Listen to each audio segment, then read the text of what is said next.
And two of my students asked me from their own diving experience, when one of them dive beyond 55 or close to his PB, he always feel tired, tight, and the heart rate doesn't come down easily or stay high for a long time after diving. Would you consider this a potential squeeze? Yeah, I mean, it's always safer to assume yes. Okay. Because if you continue with significant issue breathing after that depth and tachycardia, and you feel tachycardia, then potentially yes, it's a squeeze. And it all depends. It all depends obviously on the age of the diver, the cardiac conditioning of the diver, the level of training of the diver, how well they equalize the depth, how soon they have hit that PB, for how long they have been doing that PB. You know, so it depends on a lot of things, but it's always safer to assume yes.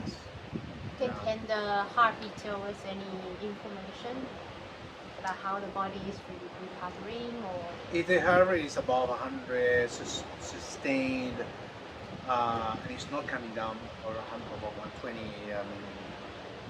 that's concerning to me. That could be either pulmonary edema that is persistent or squeeze. Very important to mention to that is repetitive squeeze.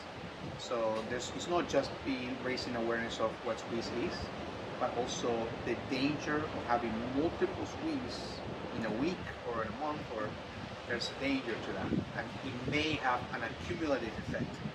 Do we know that for sure? No, but it's more likely than not that it can accumulate and it be worse. Okay. You know? Yeah.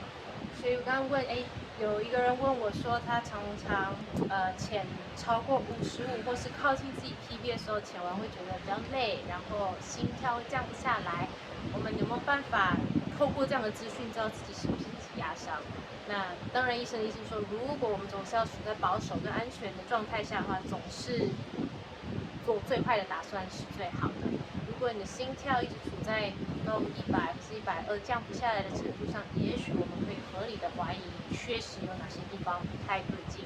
但当然，同时也要考虑这一个人的训练量有多久还没有重复同样的 PB 了，或是有多频繁的去做这样的事情，跟他的生理状况，我们才有办法知道身体到底在发生什么事。然后再来另外一件事情就是，如果你很频繁的挤压伤，你可能1个礼拜内训练每一次都挤压伤，或者是每1个月都重复一样的事情，一直受伤，对身体对整个呼吸道是不太好的。有没有我们可能没有办法知道在医学上有证据证明到底会发生什么事，但是重复的让自己受伤，最后通常都是不太好的结果。Another person asked, every time they come up from a deep dive, there's always a little bit of orange mucus in the saliva, or a tiny drop of blood or something.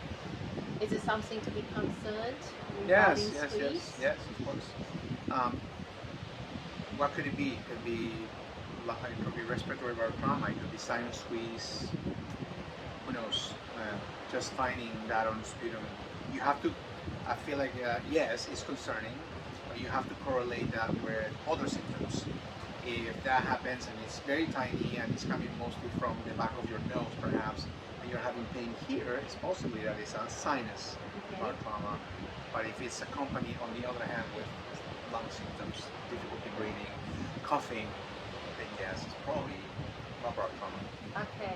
所以有人问说，每一次深潜起来，可能吐一下口水，就会发现里面总是有一点点橘的东西，可以或是一丝的红红。这到底是不是需要担心的事情呢？那医生基本上说，基本上有东西就是可能不是那么正常这样。那也同时要观察，就是你是不是因为有东西吐出来，有可能是从你的鼻窦部流出来的倒流，然后吐出来，当然也有可能是从这边吐出来的。所以如果你觉得，你其实觉得鼻窦哪里紧紧的，会不会是这里面受到挤压了？如果没有，反而是觉得说，这边的症状比较明显，呼吸比较困难、急促这些的，那也许是整个呼吸道某个地方已经受伤了，也不一定。